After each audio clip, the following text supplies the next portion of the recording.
guys, this is Edna with Squire Photography, and today I'm going to teach you something that I just learned by playing around with Photoshop, and I haven't seen a tutorial yet about this.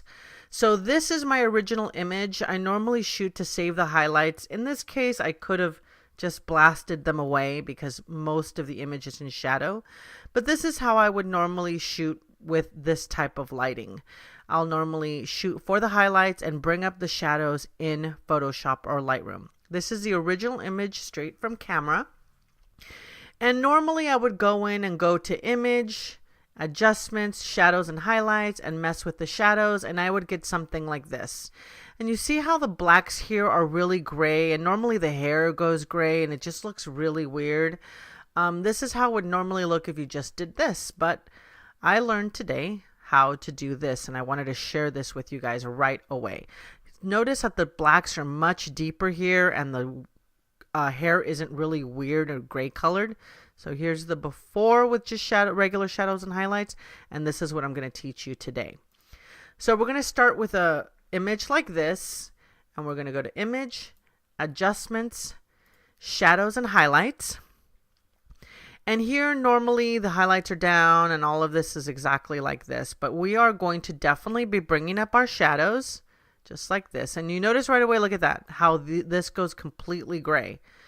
So you can play with the tonal width, and if you guys don't see this, if you guys just see this, click on show more options, okay? Always keep this open. The tonal width allows you to just bring up the shadows in a particular tonal width, right? So if you just wanted to bring up the blacks, you would keep your tonal width really low, and watch this. There you go. If you wanted to bring up more of a general exposure, you would lift up your tonal width to a much higher percentage. So here we do want to get more of a general exposure tweak into all the mid-tones and everything except obviously highlights. So I really like this, but we are getting some gray in this area here, right? And normally the hair goes really gray and it just looks odd. But something I discovered today is clipping your black. See down here? After the color correction all the way at the bottom, it says black clip. So we are going to take this percentage, I highlight it, and then I just start lifting it up with my mouse wheel. And you're going to start noticing that the blacks are going blacker. So you get a little bit more of a contrasty image without those blacks going gray, and hair that is normally black or brown doesn't go gray also. I just love this. So check this out.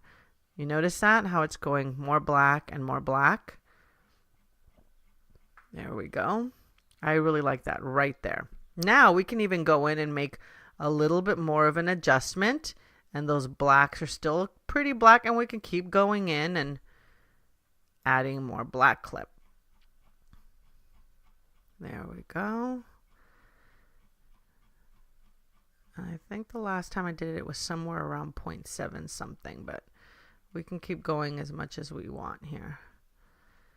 And I think that looks pretty good.